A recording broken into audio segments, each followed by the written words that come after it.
Allahu Akbar, Allahu Akbar.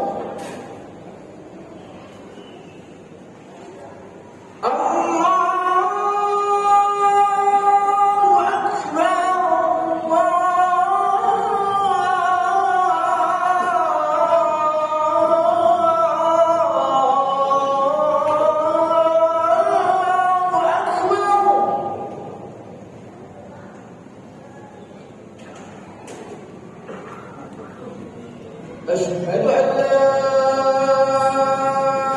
إله إلا الله.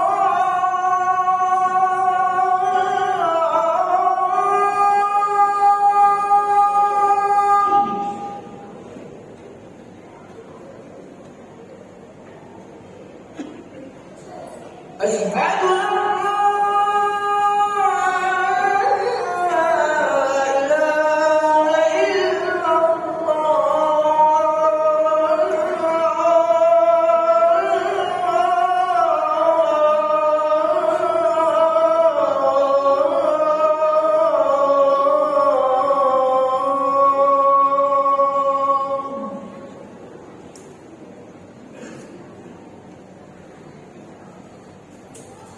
أشهد أن محمدًا رسول الله.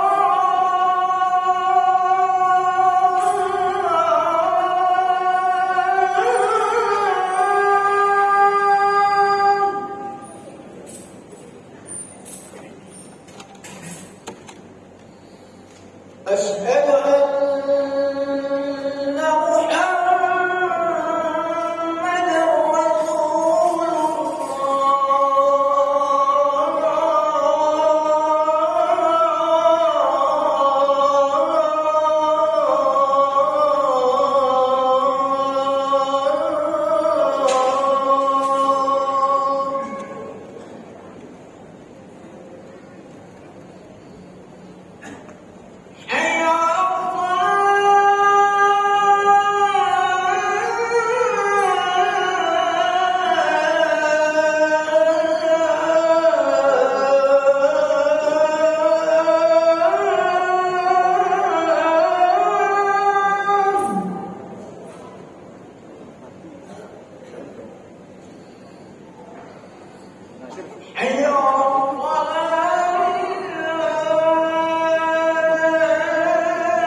الله أكبر، الله أكبر. لا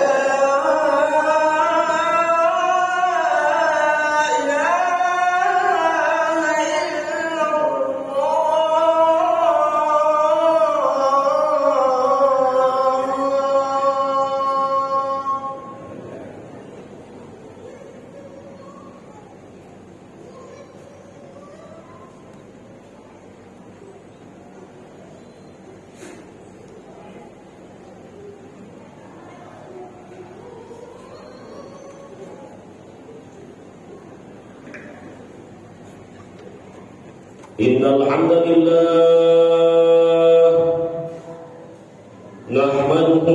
ونستعينه ونستغفره ونعوذ بالله من شرور أنفسنا ومن سيئات أعمالنا من يهده الله فلا مضل له ومن يضلل فلا هادي له أشهد أن لا إله إلا الله وحده لا شريك له وأشهد أن سيدنا ونبينا محمدا عبده ورسوله اللهم صل على سيدنا محمد وعلى آل سيدنا محمد فقال تعالى وهو أصدق القائلين يا أيها الذين آمنوا اتقوا الله حق تقاته ولا تموتن إلا وأنتم مسلمون ويا عباد الله أوصيكم وإياي بتقوى الله وطاعته لعلكم تفلحون. Ma'asyiral hadirin julasatul kurama, sidang Jumat yang dirahmati oleh Allah Subhanahu wa taala. Kami sebagai pribadi khatib senantiasa berwasiat untuk diri kami pribadi dan umumnya kepada seluruh jamaah yang hadir agar senantiasa meningkatkan ketakwaan kepada Allah Subhanahu wa taala.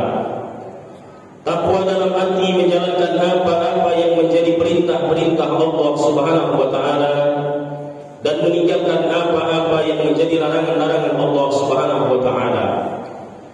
Ma'asyiral hadirin julasatul kurama, sidang Jumat yang dirahmati oleh Allah Subhanahu wa taala. Dalam satu kesempatan baginda Rasulullah Muhammad sallallahu alaihi wasallam mendefinisikan apa yang disebut sebagai seorang muslim tersebut. Kata Nabi sallallahu alaihi wasallam, al-muslimu man salimal muslimuna min lisanihi wa yadihi. Kata baginda Nabi sallallahu alaihi wasallam, al-muslimu yang disebut dengan seorang muslim, dia adalah man salimal muslimuna min lisanihi wa yadihi, adalah orang yang mampu memberikan keamanan, kenyamanan terhadap orang lain, min lisanihi, dari gangguan lisannya, wa yadihi, dan dari gangguan tangannya. Maka menurut baginda Nabi Muhammad SAW, yang disebut sebagai seorang muslim adalah orang yang mampu memberikan kenyamanan, keamanan kepada orang lain dari gangguan lisan dan gangguan tangannya. Hal ini senada pula dengan apa yang pernah disampaikan oleh baginda Nabi SAW, sebagaimana sebuah hadis yang dicantumkan oleh Imam Muslim dalam kitab Sahih Muslimnya, bahwa ketika para sahabat sedang berkumpul, para sahabat sedang berkumpul, kemudian Nabi SAW bertanya kepada para sahabat, atadruna mal muflis? Kata baginda Nabi SAW, atadruna mal muflis? Tahukah kalian siapa orang yang merugi itu? Maka kemudian para sahabat menjawab, qalu al-muflisu fina man la dirhama lahu wa la mata'a. Kata para sahabat, al-muflisu fina man la dirhama lahu wa la mata'a. Wahai Rasulullah, orang yang merugi di antara kami adalah orang man la dirhama lahu, orang yang tidak punya dirham, tidak punya uang, wala mata'a, lagi dia tidak memiliki harta benda. Namun kemudian pernyataan para sahabat itu kemudian ditepis oleh baginda Rasulullah SAW. Apa kemudian kata baginda Nabi SAW? Al-muflisu min ummati man ya'ti yawmal qiyamah bi salatin wa siyamin wa zakatin wa qad syatama hadha wa qadaba hadha wa akala mala hadha wa safaka dama hadha wa daraba hadha fayuta min hasanatihi hadha wa min hasanatihi hadha. Kata baginda Nabi SAW membantah pernyataan para sahabat itu, al-muflisu min ummati. Ketahuilah, sesungguhnya orang yang merugi dari kalangan umatku siapa dia? Kata Nabi SAW, may ya'ti yawmal qiyamah, adalah orang yang nanti akan datang di hari kiamat bi sholatin, dia datang membawa pahala sholatnya, wasiyamin, dia datang di hari kiamat membawa pahala puasanya wa zakatin, dan dia juga datang di hari kiamat membawa pahala zakatnya. Tapi kata Nabi sallallahu alaihi wasallam, wa qad syatama hadza wa qadaba hadza wa akala mal hadza wa safaka dam hadza wa daraba hadza. Tapi sayang, orang tersebut wa qad syatama hadza, dia tidak bisa jaga lisannya. Wa qad syatama hadza, dia caci maki saudaranya muslim yang ini. Wa qadaba hadza, dia tuduh saudaranya muslim yang ini. Wa akala mal hadza, dia makan hartanya saudara muslim yang ini. Wa safaka dam hadza, bahkan dia tumpahkan saudaranya muslim terhadap darahnya muslim yang ini. Wa daraba hadza, dan dia juga pukul saudaranya muslim yang ini. Maka inilah gambaran orang yang selalu beramal tetapi tidak bisa menjaga lisan dan kedua tangannya dengan baik. Apa kata Nabi sallallahu alaihi wasallam? Fayuqta min hasanatihi hadza wa min hasanatihi hadza. Maka sebagai balasannya, ketika orang merasa terzalimi oleh lisan atau bahkan kedua tangannya, fayuqta min hasanatihi hadza wa min hasanatihi hadza, maka akan diambillah pahala kebaikan orang tersebut lalu diberikan kepada orang yang merasa telah dia zalimi. Diberikan fa in faniyat hasanatuhu, dan apabila pahala atau kebaikannya telah habis karena sudah diberikan kepada orang yang merasa terzalimi, apa kata baginda Nabi sallallahu alaihi wasallam? Ukhiza min khotoyahum, maka berikutnya adalah dosa-dosa orang yang merasa terzalimi itu yang akan kemudian dilemparkan, summa turiha alaih wa turiha 'alan nar, lalu dilemparkan ke wajah orang tersebut, summa turiha 'alan nar, kemudian orang tersebut dilemparkan masuk ke dalam api neraka. Rawahu Muslim, hadis riwayat Imam Muslim. Maka pahamlah kita, tak ada guna kita merasa paling banyak beramal, paling banyak melakukan ibadah salat sunnah, paling banyak melakukan puasa sunnah, namun sayang kita tak dapat menjaga lisan kita dengan baik, kita tidak dapat menjaga kedua tangan kita dengan baik. Selalu ada orang yang merasa terzalimi dengan kalimat-kalimat yang keluar dari lisan kita. Maka datang satu waktu nanti orang tersebut akan menuntut, dan pahala kebaikan kita itu akan diberikan kepada dia.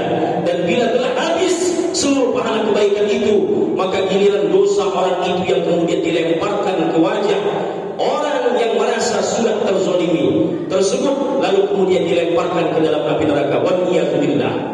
Bahkan hal ini juga senada dengan apa yang juga pernah disampaikan oleh Nabi sallallahu alaihi wasallam dalam sebuah hadis. Kata baginda Nabi sallallahu alaihi wasallam, "Ma zala Jibril yusini bil jar." Ma zala Jibril, tidak henti-hentinya malaikat Jibril itu ketika dia datang menjumpai aku, yusini bil jar. Malaikat Jibril selalu berwasiat agar aku senantiasa berbuat baik kepada sesama tetangga. Hatta zanantu annahu sayuwarisuhu, kata baginda Nabi sallallahu alaihi wasallam, hatta zanantu annahu sayuwarisuhu. Saking seringnya malaikat Jibril ketika dia datang kepada aku, selalu dia berwasiat agar aku berbuat baik kepada tetangga. Hatta zanantu annahu sayuwarisuhu, sampai aku mengira annahu sayuwarisuhu, jangan-jangan tetangga itu akan dimasukkan ke dalam daftar golongan orang yang berhak untuk menerima harta warisan. Sampai sebegitunya junjungan kita Nabi besar Nabi Muhammad sallallahu alaihi wasallam begitu menjaga kehati-hatian dalam bermuamalah atau berinteraksi sosial. Jangan sampai kita tinggal dalam satu lingkungan, ada tetangga-tetangga yang kemudian merasa terusik dengan kita, sampai baginda Nabi tadi menyebut mazala Jibril yusini bil jar. Tiada henti-hentinya malaikat Jibril itu ketika dia datang menjumpai aku, dia selalu berwasiat agar aku berbuat baik kepada sesama tetangga.